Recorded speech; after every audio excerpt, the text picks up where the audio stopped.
Richard Dawkins is the undisputed high priest of modern evolution thought. He is also revered by the atheist community since he often goes to great lengths to deny the existence of God, any God, and often he particularly and singularly mocks Christianity and the Creator God of the Bible.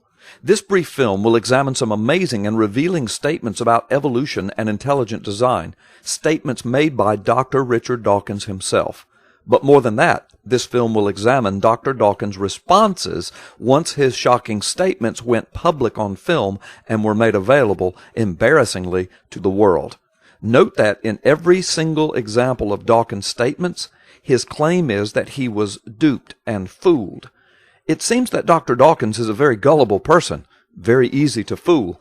I wonder if such a gullible person should really be the messiah of modern evolutionary thought. We also wonder if Dawkins is so easily duped and fooled, could it be that he has been duped and fooled by the very theory that he so vehemently espouses to be true? It certainly seems to be a likely possibility. In Ben Stein's shocking expose movie entitled Expelled, there is a segment in which Richard Dawkins is interviewed. Listen to his answer when Ben Stein asks him how life originated. Well, how did it start? Nobody knows how it got started. We know the kind of event that it must have been. We know the sort of event that must have happened for the origin of life. And what was that? It was the origin of the first self-replicating molecule. Right, and how did that happen? I told you we don't know. So you have no idea how it started? No, nor has anybody. Nor has anyone else.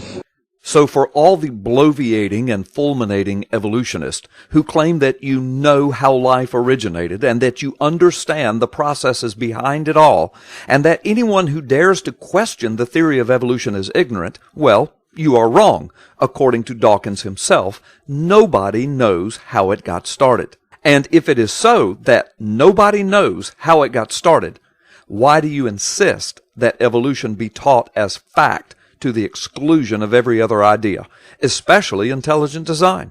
In fact, listen to what your own high priest says regarding the possibility of an intelligent designer.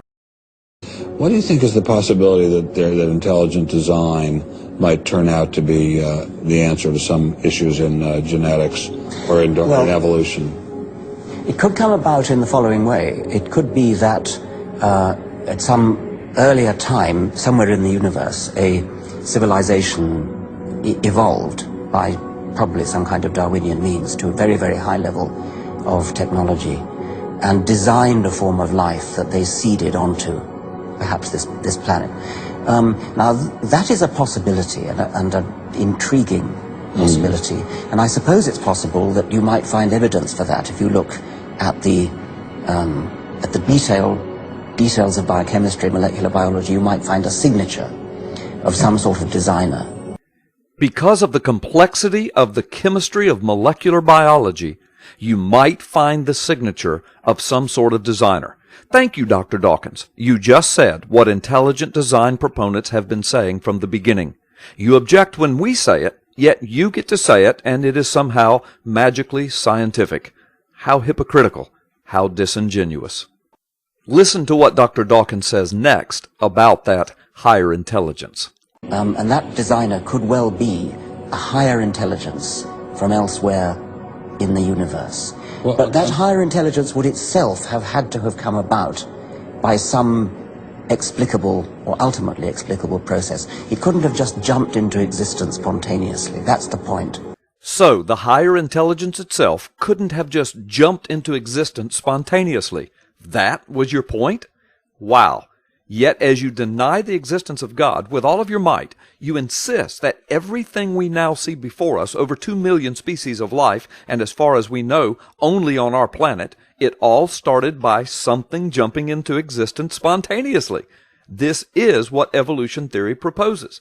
So the first life on Earth came about from non-life spontaneously, that is, as you say, solid truth, and it must be taught as fact. But a higher intelligence couldn't have done anything like that. Dr. Dawkins, we are beginning to smell the rat of rank hypocrisy and delusion. Listen now as Dr. Dawkins tries to explain himself to a very friendly audience. Obviously, he is embarrassed by his statements in the movie Expelled. You will not believe what you will hear next as his explanation. I, at that time, had never heard of Ben Stein, and I had been duped by a man called Mathis into taking part in a film which I thought was a serious exploration of science and religion. That's what I was told. I only much later discovered that it was a creationist front, and that I had been fooled into doing something that I would never normally have done. When I spoke to Ben Stein, I took him seriously. I thought he was, well, until the end of that interview, as you saw. And when he asked me that question, something like, could you ever imagine any kind of intelligent design, I bent over backwards to try to give intelligent design its best shot. Once again, I was bending over backwards, and once again, it was a case of quote mining. The important point is that anything that could have the attributes of an intelligence, including God's, could not just happen. They would have to have come about by a gradual, incremental process. Anything that would have the attributes of intelligence could not have just happened. They would have to come about by gradual incremental processes. It seems Dr. Dawkins is talking in circles. In the beginning, he admits that there could have been an intelligent designer because of the complexity of the chemical and biological processes that we presently see. But that intelligence would have had to have come about through a process of evolution. That doesn't even make sense. It is a clear-cut case of circular reasoning. Which came first, the complex biological processes through random incremental process from which would have eventually emerged a higher intelligence, or the higher intelligence that would have had to have been involved in a complex biological process? It seems Dr. Dawkins has stepped on his own theory and crushed it under the hypocrisy of his own circular reasoning.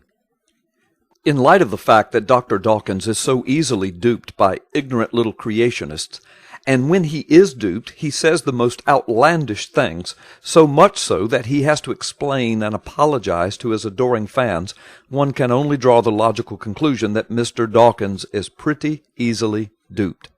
By holding to the inane pseudoscience of evolution, replete with its straw man arguments, it is also our contention that Mr. Dawkins has been duped by the very premise of which he is the high priest, and in so doing he is duping millions upon millions of others.